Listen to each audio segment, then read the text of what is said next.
Hi, my name is Mike, and I'm one of the pastors here at Kings Harbor. Thank you so much for joining us for this online message. Here's our hope that as you hear the word of God preached, that you would see Jesus more clearly and love him more deeply. And so over the next few moments, take notes, focus, and hear how the word of God is going to transform you. So it's Celebration Sunday. And so there's a few things that I want to celebrate, but here's where I want to start. This morning when you came in, Brian shared about what's happening this evening. He invited you to be with us, invited you if you're a guest to get to know us. And then we moved into worship and we began to sing Forever Rain. And the person that led that was Caroline Crawford. And many of you know Caroline because she, most weeks, is playing on keys, leading worship, has a fantastic voice. Others of you know Caroline because, I was amen to that. Others of you, if you've been part of some of our recent women's events, you've got to hear Caroline teach and lead, and she's got an incredible gift to do that as well. Yeah. Y'all are ready. Y'all are ready for today. So I'm excited. This section is already acting the plum fool. I'm going to invite the rest of you to join in with them. And then last spring, she sent me an email. She's a student getting her MDiv and with an emphasis on biblical counseling. And she said, part of what I have to do is do an internship where I'm helping to execute care. She's like, do you know any prisons or any counseling agencies that I could be a part of? And I was like, I am sure I could find some. But I was like, why don't you come play here? Yeah. I was like, ask your professors. Like, we don't have an established one, but can you come be a part of what we're trying to do and help us build that out? And so she talked to them, and they're like, yeah, that's great. You can do that. And so as of this week, Caroline is officially an intern here at Kings Harbor. And so she will be helping with care. And so part of the reason why I'm doing this is so if you walk into a care meeting and Caroline's there, like you're not gonna be like, wait a minute, what are you doing here? You can lead worship? That's weird, but okay. Like one, I want you to know what's going on, and because I want to just empower her that as she is learning and leading, that you guys know what's happening. But two, it's a celebration Sunday, and I love that you came November of 17, so you've been here 6 months less than I have, and just seeing the progression of the way that the Lord has used you and the spaces that you've grown into. So you don't know this, I've never told you this. My mom and my sister have both said to me, watching online, man, when we come visit you, we need to hang out with Caroline. And so I'm like, are you gonna hang out with me? I'm the one that lives here. But I think it says something about you. I think it says that even people who don't know you personally experience the power of God through you. And there's a genuineness about you that people are excited about. And so I know there may be many that don't know you here yet, but I'm excited because they're gonna experience the power of God through you. And they're going to see the genuineness that you walk in. So, awesome. You want to say anything? Want to introduce yourself? No, it's okay. Do you want me to? Yes. Okay. Is this on? I'll just sit behind the piano still. It's my safe spot. I'm really excited to join the team to learn and to also add a voice to the mix. Something, as I was just thinking about Mike introducing me, just today is Celebration Sunday, so we're talking about the power of Jesus and bringing death to life. And sometimes that's hard to hold with the tension that life is still really hard, that there's lots of grief, pain, loss that we experience in this life while the Lord tarries. And so I'm just so deeply moved and convicted that Jesus is powerful enough and cares enough to enter into those spaces as well, that he brings transformation on super big celebratory weekends like this. You can see me up here worshiping with my whole heart, but that he's also in the counseling room, meeting us in our most intimate and vulnerable spots. So just so you know my heart in wanting to serve you guys and love you guys. And I'm so thankful for the opportunity to be part of the team here. So awesome. Can we pray for Caroline before she walks off the stage? All right, let's pray. Father, thank you for Caroline. Lord, I'm just mindful that that final year of education has so much weight on it, from what she has to study to trying to do an internship to just all the ways that she's already ministering here through the worship team and then now joining staff as an intern. There's just so much. And so, Lord, I actually pray for rest for her, for margin for her, that the call to do this wouldn't choke out the call for her to be a daughter first and foremost. And then, Lord, I pray that she's not just a learner. That, Lord, if next week we'll be in Acts 17, and there's a statement made that you set the boundaries of our dwelling. Like, it's no accident that in this season that this young lady with her gifts and her education is coming to be part of our team. And Lord, I believe we're probably going to learn more from her than we're going to be able to teach her. And so, Lord, I pray that you would empower her to feel free to use the gifts that you've given her to help open our eyes, mold, shape, lead in ways that we so desperately need that you have gifted her to do. So, Lord, we're grateful for her, and we're excited to see your power move through her and the humility and genuineness in which she walks in that power. So thank you for that. It's in your name we pray. Amen. Amen. Proud of you, Caroline. Let me also say this. So a couple of things. This is a celebration weekend. I've mentioned that. Brian's mentioned that. And then you're going to see some movement. And I want you to be nervous. Don't you be like, man, they're rude, like moving furniture in the middle of the sermon. This celebration weekend looks different for a couple of reasons. One of those is if you walked in and you're like, oh yeah, I got the email. We're going to be doing baptisms this morning. And so where's the baptismal tank? It's not over there. I actually think it's part of what the Lord's doing. So yesterday morning, Brian Collins texted me and he said, hey, we've got some leaks on the baptismal tank and we're not sure that's going to work. I was like, well, that's unfortunate on a weekend when we're doing baptisms. And so like we can use the outside fountain, we can make that work. And so it's like, okay, well, we got to figure out how to do that with our production technology. And then I was like, okay, we're going to need a different camera than we have in here because we can't like pull stuff up and take it out. It's going to be really disruptive. And so like I got online this thing called ShareGrid where you can get production equipment. And then I rented a camera and I was like, sweet, I'll just go pick it up. Except for that it was in Simi Valley. So might as well have been in Canada at that point. It's like, okay, this is what we're doing, Lord. This is going to be that kind of weekend.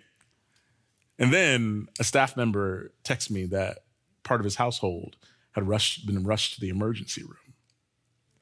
And I'm like, okay, it is going to be that kind of weekend. And when those things start happening, I begin to say, okay, the enemy doesn't want something to happen that the Lord's about to make happen. So excuse me, because during worship, I got up here and I came in at like 14 and you guys are like, whoa, whoa, whoa, we're second song. I hadn't had my coffee. We got to warm up to that. My heart is so expectant of what the Lord is going to do. And then I'll just add one more layer. This morning I was here early. I'm typically here early. And I happened to be outside of the building. And back when we had the tent, I'd be outside of the building early in the morning and it wasn't a big deal. And a man walks up to me. And at that point, I'm like, where's Jason Flinty? In case this gets serious, I need somebody to like take somebody out. And so I get over my fear and I just ask him, hey, how are you? Can I be helpful?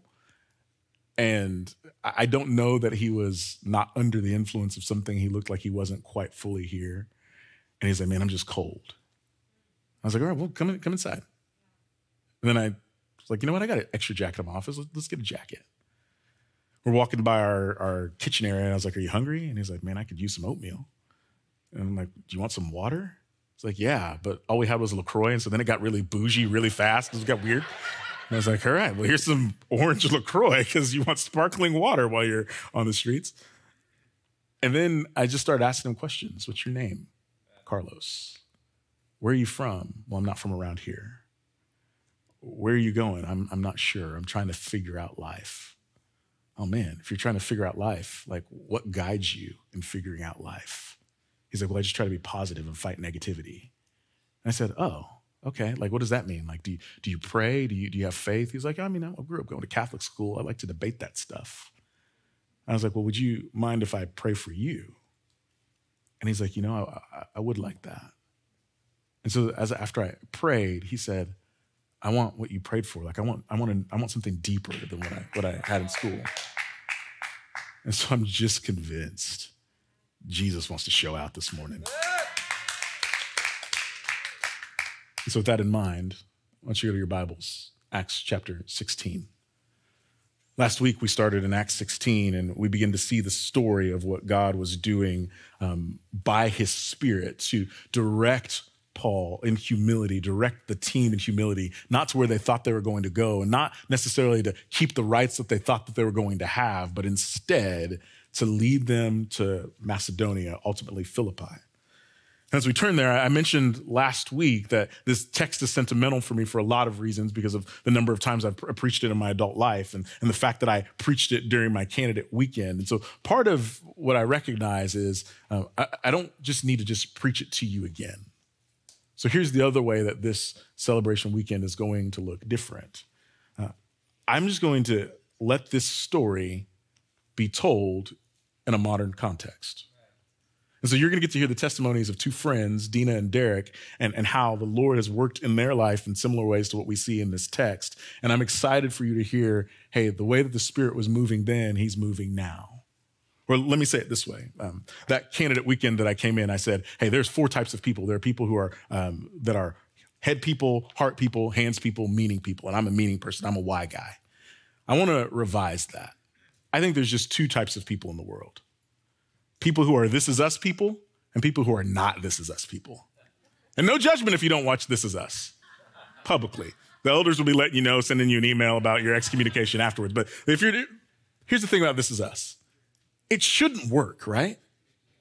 That's not most of our story. If you've never seen the show on NBC, it's about these triplets that are a part of a family, and one of the triplets is adopted. And so his name is Randall. He's an African-American man, and most of us aren't a minority even within our own family.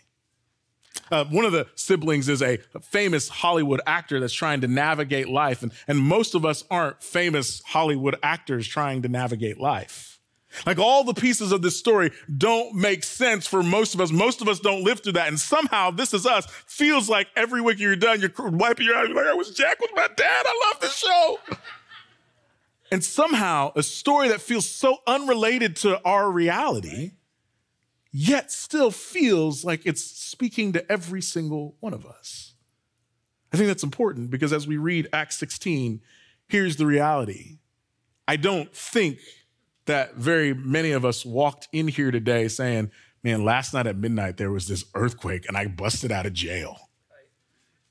And yet somehow, this is the story that the Spirit has given us as a people to know how the Lord's still working amongst us. So let me give you the main idea and we'll move.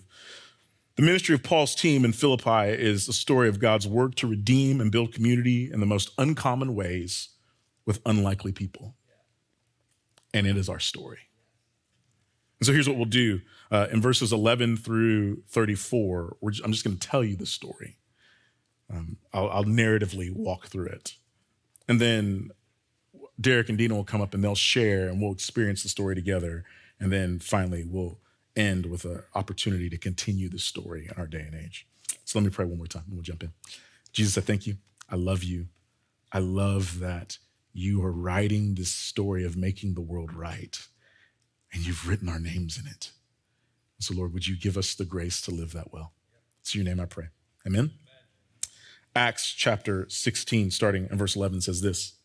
So setting sail from Troas, we made a direct voyage to Samothrace, and the following day to Neapolis, and from there to Philippi, which is the leading city of the district of Macedonia and a Roman colony. We remained in the city some days, and on the Sabbath day, we went outside the gate to the riverside, where we supposed there was a place of prayer. And we sat down and spoke to the women who had come together. One who heard us was a woman named Lydia from the city of Thyatira, a seller of purple goods, who was a worshiper of God. The Lord opened her heart to pay attention to what was said by Paul. And after she was baptized, and her household as well, she urged us, saying, if you've judged me to be faithful to the Lord, come to my house and stay. And she prevailed upon us. And so just briefly, I just want to help you see the threads of the story. Last week, they were trying to go to Asia. They were trying to go to Mysia. They were trying to go to Bithynia, and the Spirit just kept saying no. And then there was a vision of the night and a man that said, hey, come to Macedonia and preach to us. And so they follow the Spirit's lead.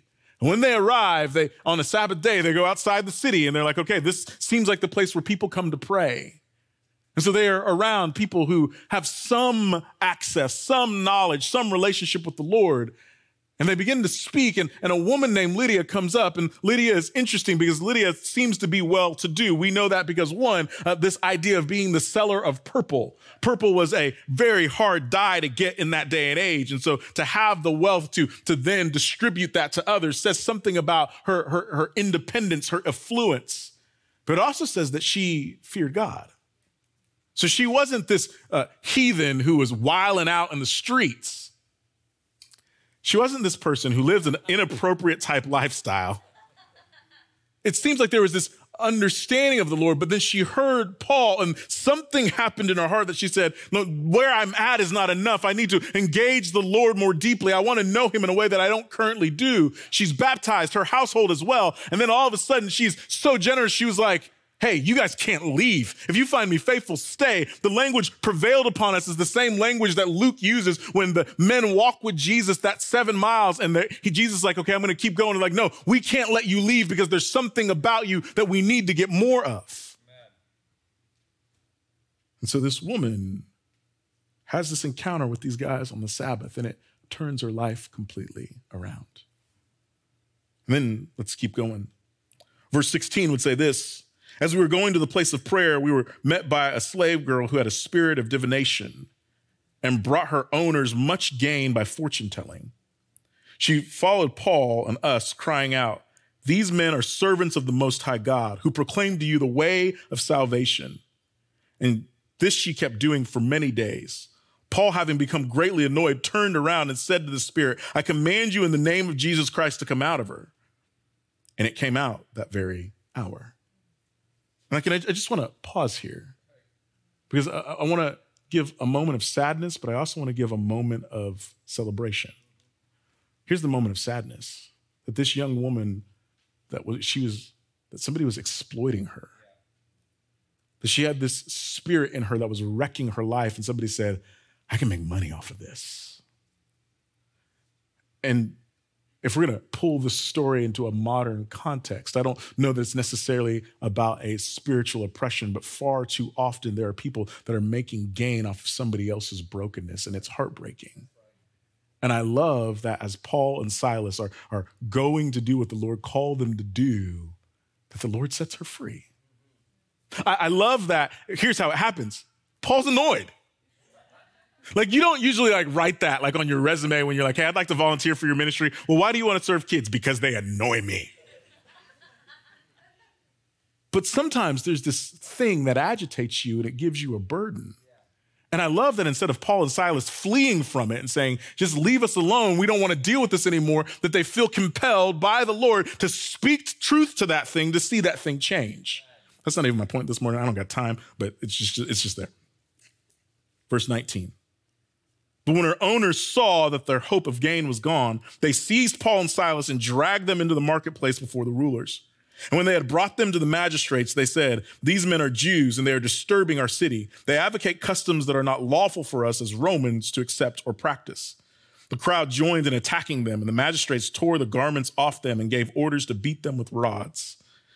And when they had inflicted many blows upon them, they threw them into the prison, ordering the jailer to keep them safe. Having received this order, he put them in the inner prison and fastened their feet in the stocks. Verse 25. About midnight, Paul and Silas were praying and singing hymns to God, and the prisoners were listening to them. And suddenly there was a great earthquake, so that the foundations of the prisons were shaken, and immediately all the doors were opened and everyone's bonds were loosed. Parenthetically, there's an album by a man named Fred Hammond, and there's a song that's called We're Blessed. And there's an interlude in the song where a lady named Sister Kim, who is part of that concert, begins to read this text. And so the way Sister Kim reads this text, I didn't just give that text justice. So the way I read it was like, okay, factual information, you need to know what's going on. The way she reads it, it's like she's got this deep kind of, and about midnight, Paul is like, that's just playing in my head in the background. You just needed to know that. And then Fred Hammond comes in, late in the midnight. Okay, I don't have time. Let's keep going. When the jailer woke and saw that the prison doors were open, he drew his sword and was about to kill himself, supposing that the prisoners had escaped.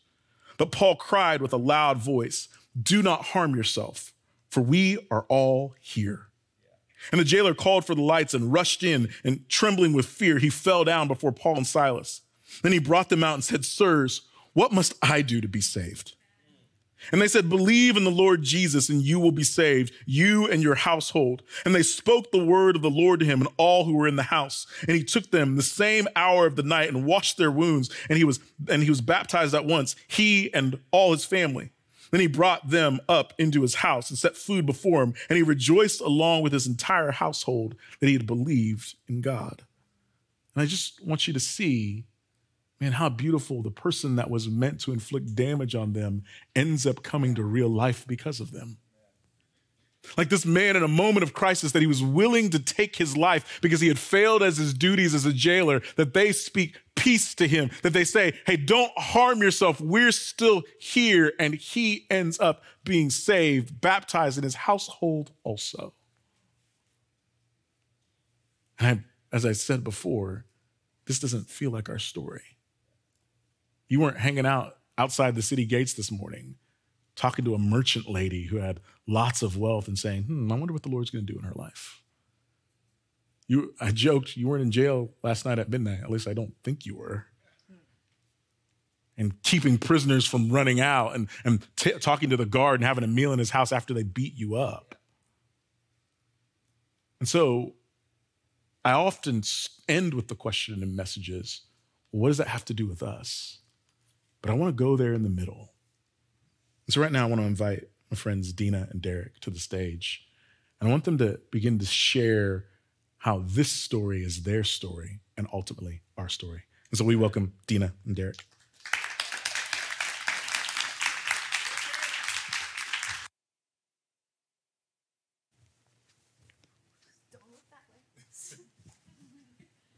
Over here. That is a much better view. You should look. I don't know about that. So, It's a nice view. First, introduce yourselves. I think that's a great way to just, what's your name? How long have you been coming? I've obviously given your first name, but how long have you guys been coming to Kings Harbor? My name is Dina Feldman, and I've been coming since September 2018 was when I started going to church on the beach, like, regularly. My first service with Kings Harbor was that same year, the sunrise service on the beach. Yeah. I mean, not on the beach, sorry, on the park. I'm really nervous. I'm so sorry. Don't be nervous. You're with friends. Derek Petak, 2 years, Kings Harbor. Yeah. So I want to start with you, Dina, because so people don't know this about you, but I'll tell them. You are a fantastic cook and you sell salsa. That's your business. So when I was reading Lydia's story about this merchant woman, I thought immediately of you. And the other day we were having a conversation and you were like, yeah, like I didn't just like start coming to church out of nowhere. Like I had a bit of a faith background.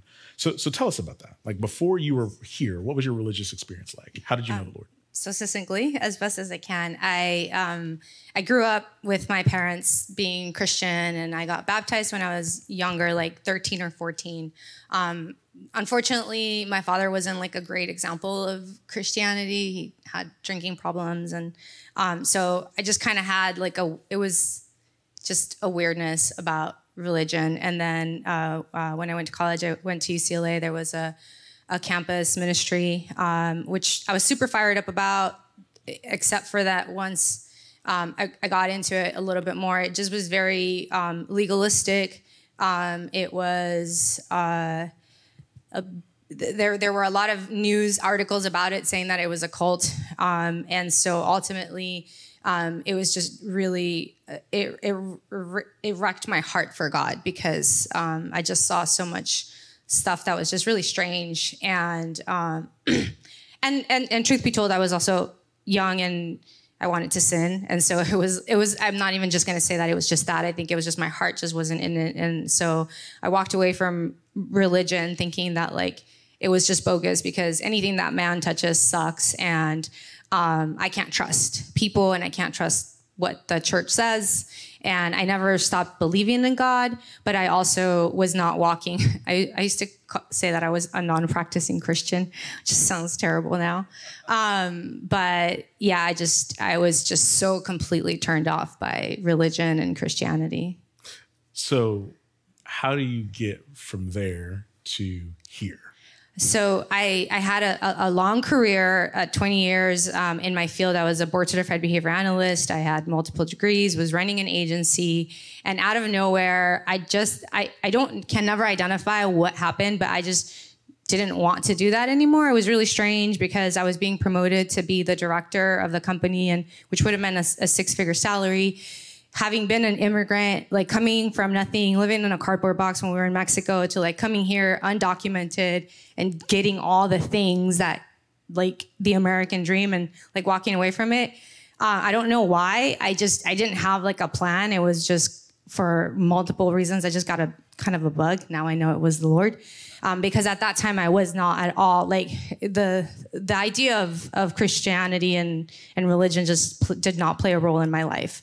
And I ended up just starting this food business. I grew up in the food industry, and my parents came here and they were like the dishwashers and the line cooks, and we were always in the kitchen with them because they didn't have daycare. So I just always thought about food, and I loved food. I loved eating it. I loved making it. I loved sharing it. And so I just quit my career of 20 years at the peak of it and decided that I was going to start this salsa business. Had no experience. I was really struggling, and randomly, doing social media, because that's like free marketing, I met Brandy and Kevin of the Backyard Training Company, and they're like right down the street from my house. And I just started kind of doing networking, like what I thought was networking.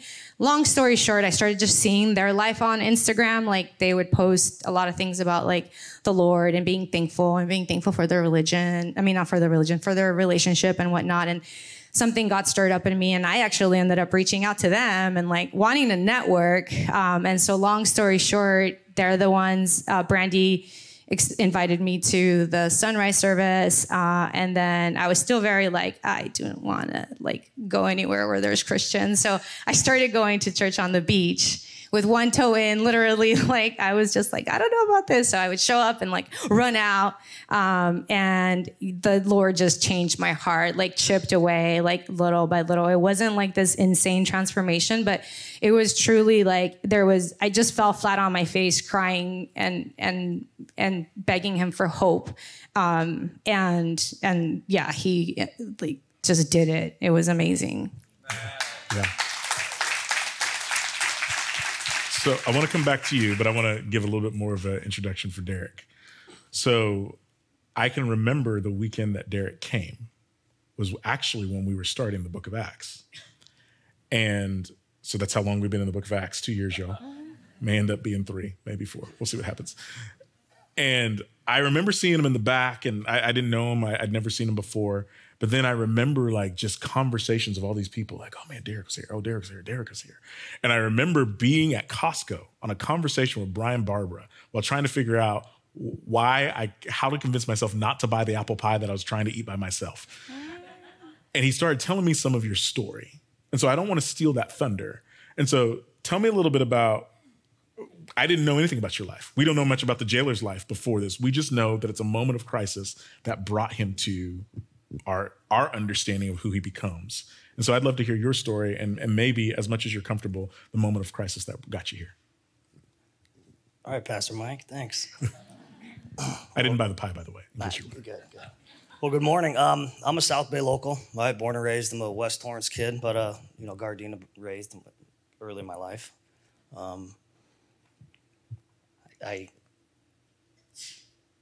I wasn't the best guy. Let's just say that. Not a good guy. Why working on that? But I'm the guy that knows a lot of people in the South Bay.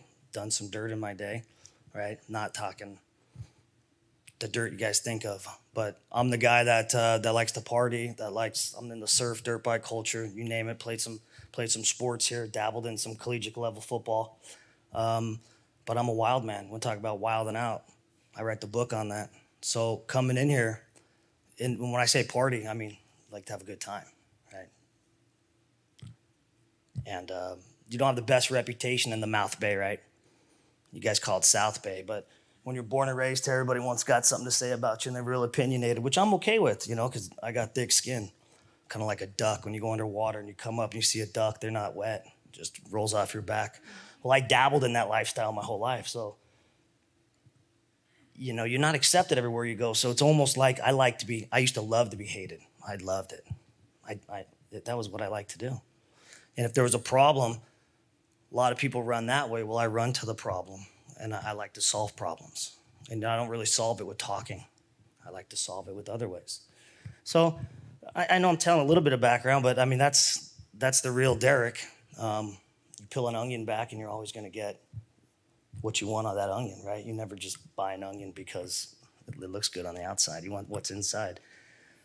Well, when you party and you drink a lot and you have a good time with friends and you know everybody around here and you got connections like it's no other, and you're getting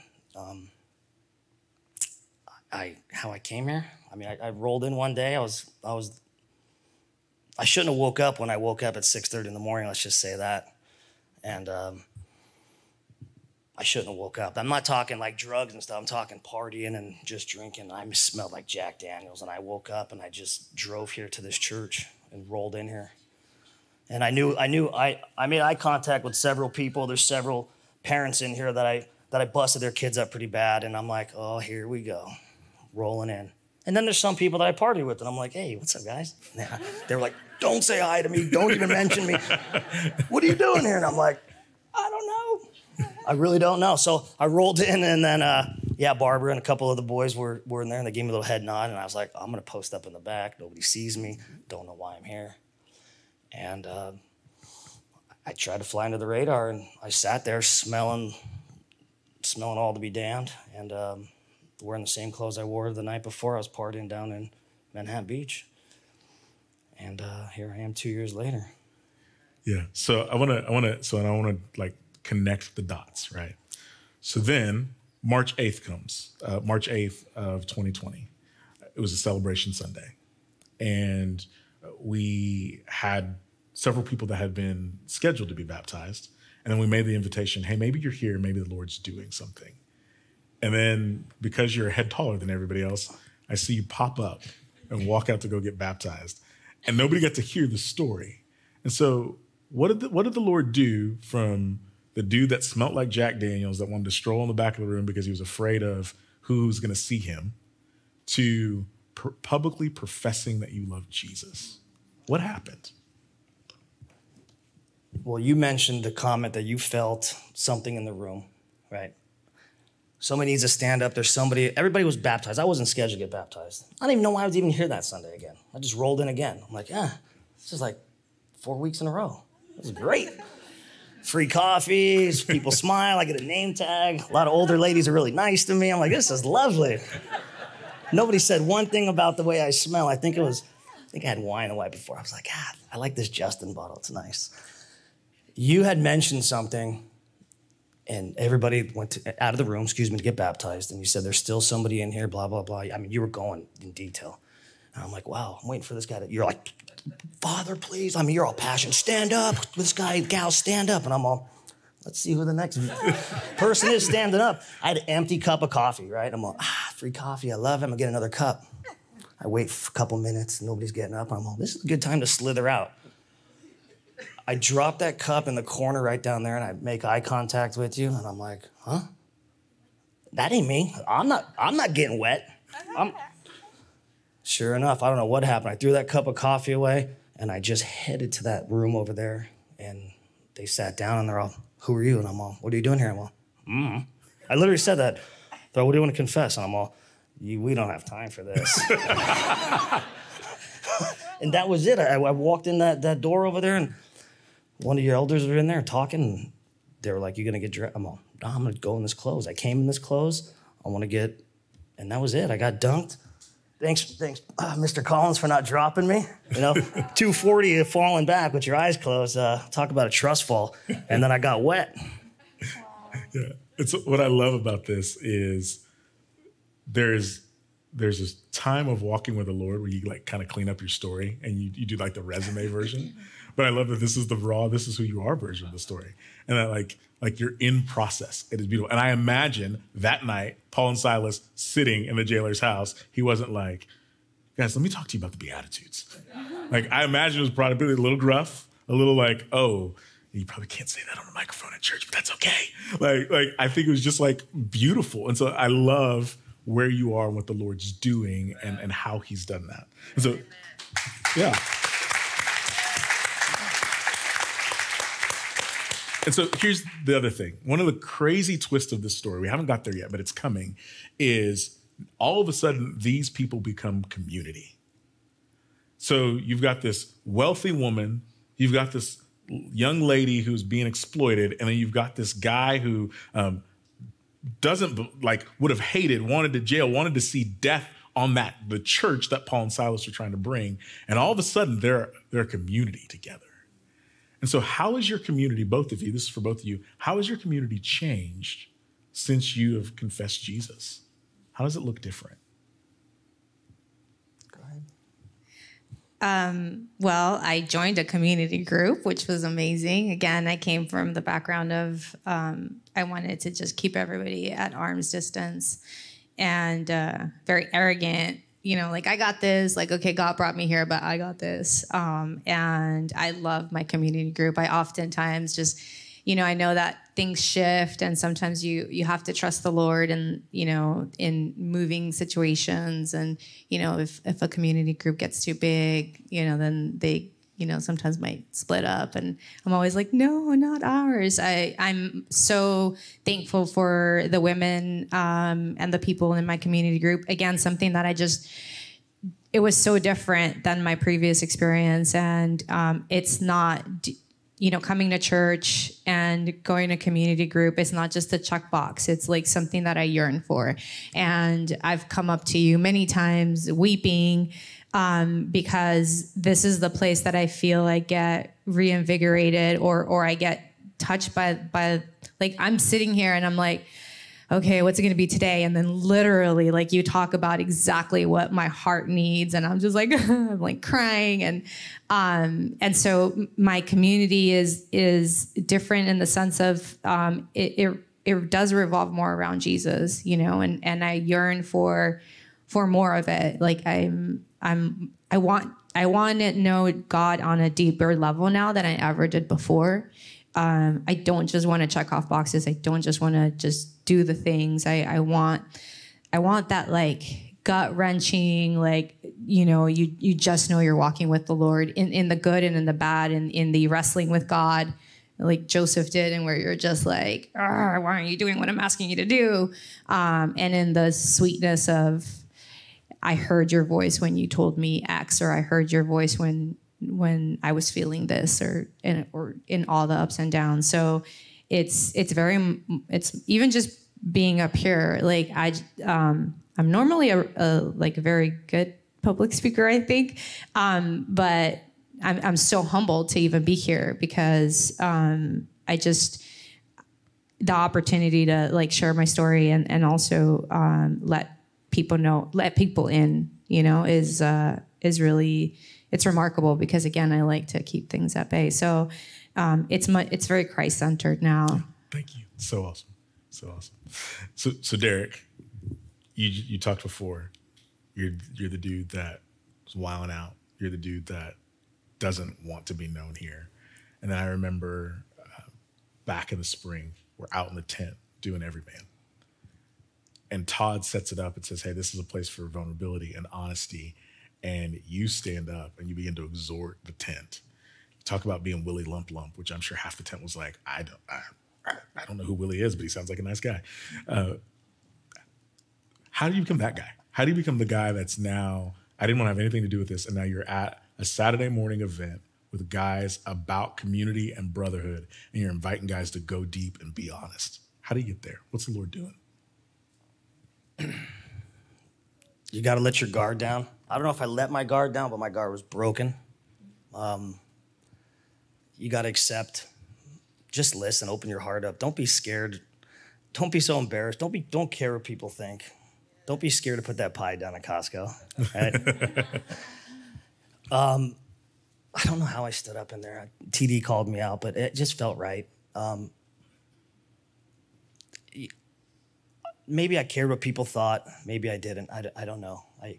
But let me tell you, when you feel something in your heart, when you feel something inside of you, listen to that something and act on it.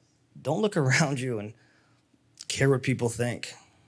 Don't look around you and just be an influencer. Share what, if you're lucky enough to have God talk to you, or you're lucky to have that, share it. Don't be nervous. Don't be scared. You'll touch people. You never know who you touch. I mean, I don't know. I could touch nobody in here. I could touch anybody. I don't know. But being able to share a story or be able to influence others, I still have my same group of friends. I do. Do I get stuff all the time thrown around at me? I do. I don't know. I kind of forgot your question. So just asking about what community looks like, how it looks different because of Jesus. I'm not scared. I go up and I talk to people. I mean, I'm still my same guy. I'm still the same guy. I still have a lot of connections in the South Bay. I still run with a lot of the same guys, but I try to influence them. And when they see change with me, let me tell you, if you can break me, if you can change me, you can change the whole South Bay. I'm dead serious. I'm 100%. I'm a 100 when I say that. If you can break me and change me and make me something different than I was before, and people see that, I may not talk heavily. I may not talk and be bubbly and say, hey, what's that? Hey, what? But when people see me and interact with people that I interact with, or people that I still talk to, and they see a different change in me, I think that speaks volume. I really, it's my opinion. I'm not tooting my horn. I'm just saying I really think that, because people come up to me that I don't know. They come to me and say they see a different Derek. Yeah. And when I hear that, I feel like I need to talk to them, or just let them know, dude, if I can do it, trust me, you can do it. And people ask questions. People, my buddies ask, and they dabble in certain situations, and they hit me up for advice. And I'm like, well, you guys are hitting me up for advice? Yeah. Amen. Just do you. So, yeah, that's awesome. So here's what I love, and you said some things, past tense, present tense, like I am this guy, I was this guy. And what I loved the most about that day that you got baptized is getting baptized as a watery grave. And Derek P-Tac, who walked around, wilding out, being the life of the party, all those things, that guy's dead. And a new guy was raised to life. And so that's why people are like, I mean, it's you, but it's not you. It's like you used to be that guy, but now I'm asking you for advice. And I love that the Lord's allowed you to be in proximity of those people who knew you when you once were. And now you who've been raised to life with Christ, they're getting to see that, and they're saying, like, to your point, something's really different. And it's cool. It's cool. Pastor Mike, I got a lot of patience all of a sudden. Temper's gone, patience. I'm like, what? Who's this guy? It's weird, but yeah, when people are like waiting for a reaction, I don't get it. I'm like, huh? They're like, that guy just cut you off on traffic. You're not going to go out there and kick his side view mirror off? Amen. You're not going to grab him through the windshield? And I'm like, no, wave at him. See you later, man. Have a good one. It's just, wow. But people see your actions and your reactions, and I think it speaks volume. Yeah, praise the Lord.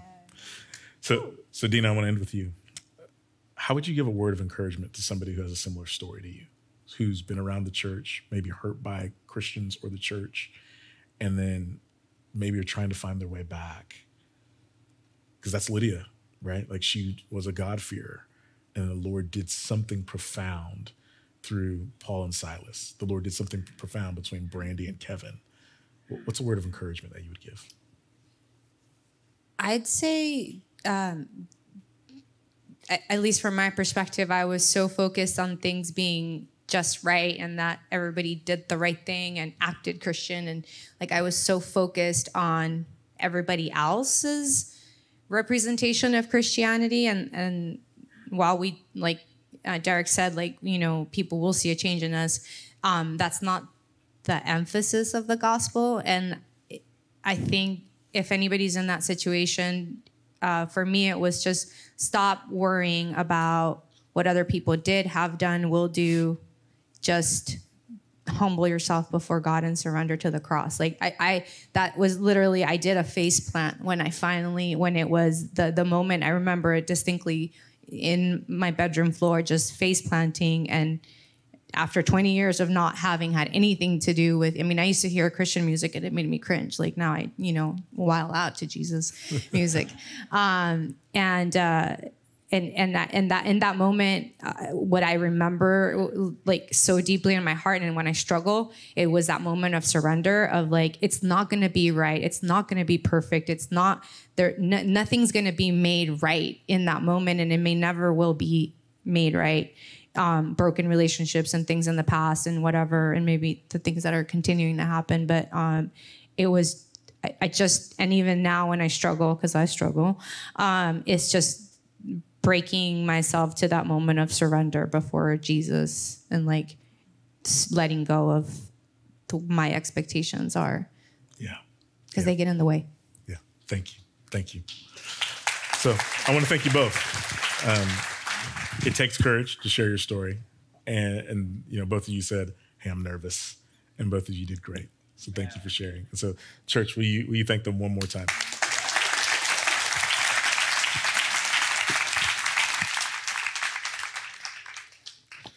And so I want to finish our text, and then I want to make an invitation. And so will you jump down into verse 36, or 35, excuse me. But when it was day, the magistrate sent the police saying, let those men go. And the jailer reported these words to Paul, saying, the magistrates have sent to let you go. Therefore, come out now and go in peace. But Paul said to them, they have beaten us in public, uncondemned men who are Roman citizens, and have thrown us into prison. And they do now throw us out secretly? No. Let them come themselves and take us out. The police reported these words to the magistrate, and they were afraid when they heard that they were Roman citizens. So they came and apologized to them. And they took them out and asked them to leave the city. So they went out of the prison and visited Lydia. And when they had seen the brothers, they encouraged them and departed. And the part that gets our attention starting in verse 35 is, oh yeah, there's this tension between Paul and him standing up for himself as a Roman citizen and saying, you guys can't do that to us secretly. And that's important because you're going to see that over and over again, this tension about how Paul lives his earthly citizenship versus his heavenly citizenship, and how oftentimes he leverages that for the sake of the gospel. But the part that I want to point out to you is if you get out, and they're like, go in peace. And you've kind of stood up to them and like, no, y'all can't throw us out secretly. And like, you won the day. Like, you need to take your trophy and go home. But instead of running off and being concerned primarily about themselves, they go check on Lydia. They go check on the brothers. They go check on the community. That there's something deeper happening than just an event, but it's life on life together. That's my hope for us, is that this wouldn't just be an event or a celebration Sunday, but it would be life on life together. And so let me take that a little bit farther, because maybe you're here and you are a Lydia, and you've done the church thing. You're good at 9 to 10:30, but following Jesus deeper than that is not something that you've committed to doing. And one of the beautiful ways to do that is to stand up and say publicly, that the world might know, I follow Jesus. Or maybe you're a jailer. Maybe you're a Derek. Maybe there's a reputation and some messiness around you. Maybe you haven't followed Jesus and haven't known Jesus. And you're at this moment that if the Lord can take somebody like a jailer or take somebody like a Derek and break them with the gospel and the goodness of what Christ has done, you're asking them, then what would it take for him to save me? And I'll tell you this, my heart's cry. It would be difficult to find a story like the middle story of the young lady who was demon oppressed and was being taken advantage of, but I know that they're true. And I long for the day where those people are walking in the doors of our church, finding freedom because the gospel of Jesus Christ. And church, I want to ask you to long for that with me. But if you're in one of those other two stories, or maybe you're even in the third, it's no accident that we set a day aside to say, the Lord has done this work and the Lord is doing this work. And so I want to invite you. In a moment, I'm going to pray. And if you don't know the Lord, I'm going to ask you to slip up your hand. And I'm just going to be straight with you. I'm going to put all the cards on the table up front.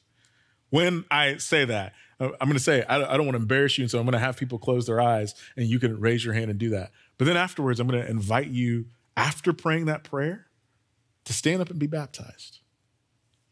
And you may be like, see, you set me up. So I told you up front. Or maybe you're like, no, I'm not ready. I didn't come prepared for that. Like I wore my Sunday best because I think that's what I'm supposed to do. We came prepared for you. We've got clothes. We've got towels. We've got what you need. Some of you, it's like, well, that's going to feel embarrassing. Like, people know who I once was. And I'll just tell you that who you once were, when you step into the waters out on our fountain, that person is being buried in a watery grave. And you're coming out as someone new. Maybe you're worried, I can't keep this up. I've tried before. I'm going to be that good person. I'm going to stop being the person that gets in the fights or does this or likes having a good time. It's the grace of God that sustains you. And then on top of that, the Lord puts people around you to love you and help you. And so what I'm doing is I'm just trying to disarm every lie that the enemy might be whispering to you right now, saying, don't do it. Don't do it. And I want you to hear the grace of the Lord that says, step in. I've been waiting for you. So I mentioned, I'm going to invite you to pray. So I'm just ask you to close your eyes and bow your head. And as we do that, you've been listening, and maybe you identified with Dina and her story of seeing a bad example of following Jesus and being harmed by the church. And it's made you take a step back from Jesus and say, I don't know if I can trust this. But today you're hearing that he's faithful, that he changes people, that he rescues and redeems people, not just past tense, but he's doing it right now. And maybe he's calling to you. And if that's you, would you slip your hand up? Because I'd love to know that I'm praying for you. Or maybe you're a Derek. And maybe you're not living in a way that would make you a candidate in anybody's mind for the grace of the Lord, which makes you a perfect candidate for the grace of the Lord. And if that's you this morning, I'd love to pray for you.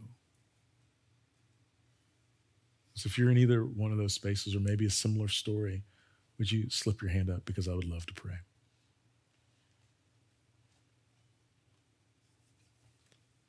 Let's go before the Lord. Jesus, we trust you and we long for those moments. And what's beautiful is, Lord, you don't need testimonies or services or lights or any of that to draw people to yourself. That there are times that people will quietly whisper in their hearts. There are times that it's progressive, that it's a person thinking they're getting rid of their coffee cup, ending up saying, I love Jesus and I'll follow him. And so, Lord, even if we don't get to see it today by a raised hand, I believe you're working. I trust that you're working. Lord, we long for more Lydias, long for more Dinas, long for more Dereks, long for more jailers, long for the day that those that are oppressed and exploited find freedom amongst your people. So, Lord, even a day like today is a day to be reminded to long for it. And when you give us the chance to be in proximity to it, to speak your truth to it. It's in your name I pray. Amen. And I want to make one more call. Maybe you're a believer and you love Jesus, but you've never taken advantage of the opportunity to be baptized. Maybe you've been like, well, next time, or another day, or I need my family to be here. What's beautiful about our day and age is that we have technology where you could we can live stream it. Literally, you could just send somebody to our website and they could watch it no matter where they are in the world. And so if you are somebody who has not been baptized, but you love Jesus and you want to step into the baptismal waters, you want to say that I've trusted Jesus' sacrifice for me on the cross, and I want to show that by taking on the death and rising up with him in resurrection. If you want to do that, Al is over there. Al, if you'll raise your hand. And if you want to be baptized, we got stuff for you. When you jump up, when you meet Al, we want to make space for you. So church, here's what we're going to do. We're going to worship. We're going to thank the Lord for his mercy and what he's done. That many of us, we might be farther removed from stories like Derek's, but that was our story. That we might have been rescued and far removed from stories like Dina's, but the Lord's rescued us. And then we're just going to trust the Lord. We're going to make a little bit of space for those who want to respond, and when they do, we'll give you a little bit more instruction and then at that moment. But I'm going to pray one more time, and then I'm going to invite the worship team to lead, and then we'll be back to baptize in just a moment. So, Jesus, thank you. Grateful for what you have done and are doing. Grateful for those that you are redeeming and saving. Thankful for those that you're emboldening to trust you. Not because we deserve it. It's what you would say to Israel, not because you're strong in number or large in stature, but because of your mercy. So may we be a people who celebrate the rich mercy of God in our lives and extend that mercy to others. It's in your matchless name I pray. Amen and amen. Let's worship.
Wasn't based on what I've done, but the goodness and mercy in the power of the blood.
what can wash away? And what can wash away my sin? Nothing but the blood of Jesus. And what can make me whole again? Nothing but the blood of Jesus. Nothing but the blood of Jesus. Nothing but the blood of Jesus. Amen. Okay, church. So we have a couple of baptisms that are about to happen. Yeah. This section is already there. They came in on 11.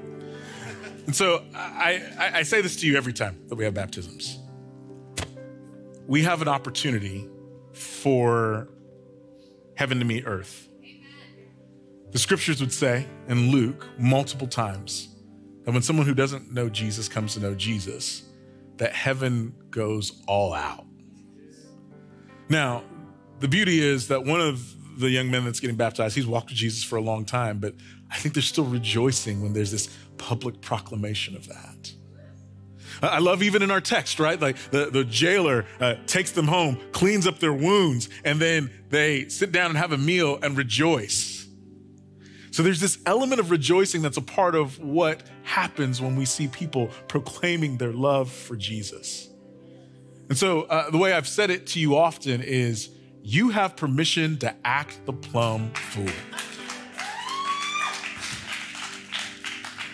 I have two friends here. They're actually in section 11, the section that's on 11. They're football coaches. And so they have watched people act crazy, paint up their bodies, run on fields, insane stuff to celebrate their team, celebrate the victory of their team. And this morning, I want to give you permission to celebrate the victory of God's team.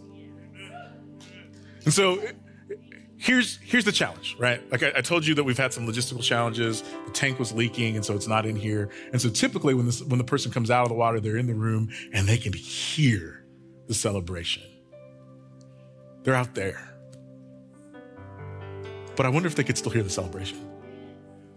Like if we rejoiced the way heaven rejoiced, I wonder if the doors were propped open, if they could hear us and hear as we're seeing them on the screen be celebrated, be like, yes! And they would see and know. So I'm gonna let you practice. Section that's on 11. That's not even what I was gonna say to you. I was gonna say you don't need to practice. You guys are just so ready, you're just doing it. But like church, I just want you to practice so Tyler and Sebastian are our friends that are getting baptized. That as Tyler or Sebastian comes up out of the water, like what's the noise that you're going to make to rejoice in what the Lord's doing? Can you guys just simulate that? So I'm gonna count to 3 and I'm just gonna give you the opportunity. 1, 2, 3. Oh, y'all ready. All right, so what'll happen here in just a second is we'll see outside. We set up a camera, and then Brian Collins will introduce our two friends, and we'll get to see that in just a second. So even if you want to take a seat for just a moment, but taking a seat is not an excuse to lose your energy. How's everyone doing in there? Oh. Come on, let me hear you. Can they hear me? All right, well, let's do this. I want to introduce my friend here this morning. He's going to be baptized. So if you would you tell us your name? And then would you also tell us why you're being baptized this morning? Yeah. Well, my name's Sebastian, and I'm going to be getting baptized today. I've given my life to the Lord my sophomore in college. I was baptized when I was little, but I just want to be obedient to the Lord right now. And yeah, I mean, when I was younger, I got baptized, but I didn't know the meaning. So yeah, today's perfect. So yeah, Awesome. Thank you. Thanks, Sebastian. Church, can we hear you right now? Can we hear you scream for Sebastian? He's going to jump in right now to be baptized.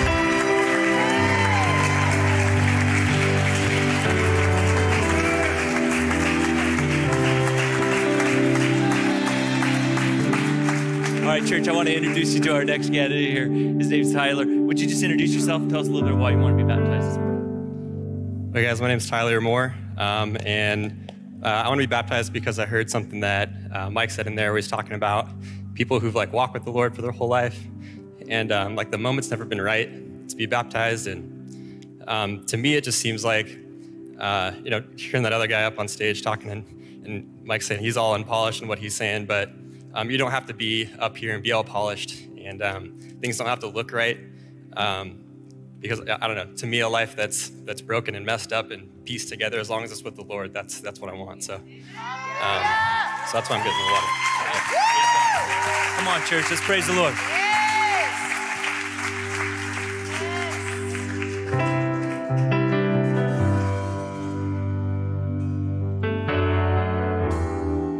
Church, why don't we stand up and give a roar when he comes up? Let's stand.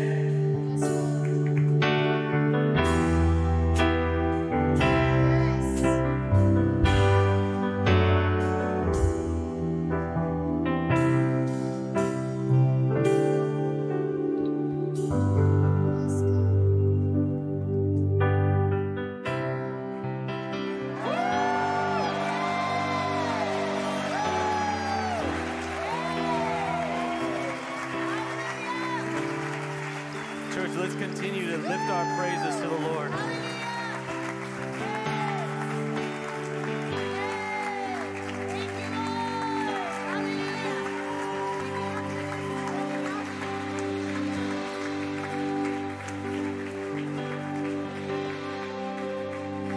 I love you, Lord. Your mercy never fails me. In all my days, I've been held in your hands. From the moment that I wake up until I lay my head, oh, I will sing of the goodness of God. And all my life you have been faithful. And all my life you have been so, so good. With every breath that I am able, oh, I will sing of the goodness of God. I love your voice. You have led me through the fire in darkest night. You are close like no other. I've known you as a father. I've known you as a friend, and I have lived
the goodness of God.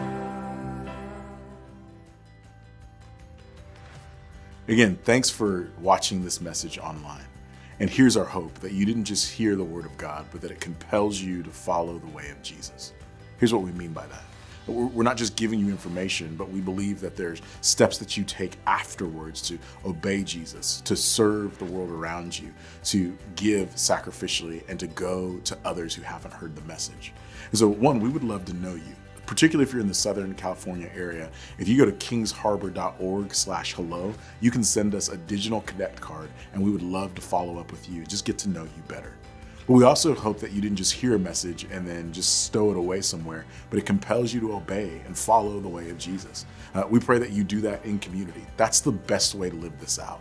You can live it out, we just don't believe you should live it out alone. On top of that, we believe that this is an opportunity to serve. And whether that's you serving the church or the community around you, that those who follow Jesus reflect Jesus by the way that they serve. Then we would ask that you give. Giving is not something that is just kind of a tradition in the church. It's evidence that you fully trust Jesus in every dimension of your life. And then finally, we're praying that you go, that you would share this with someone else, that if the Lord has impacted you by his word to see Jesus better and love him more deeply, that you'd invite others to do the same by either sharing this message with them or entering into community with them and sharing what the Lord has done. So we're excited to hear from you, to connect with you, and to hear about what the Lord's doing through his word and in your life.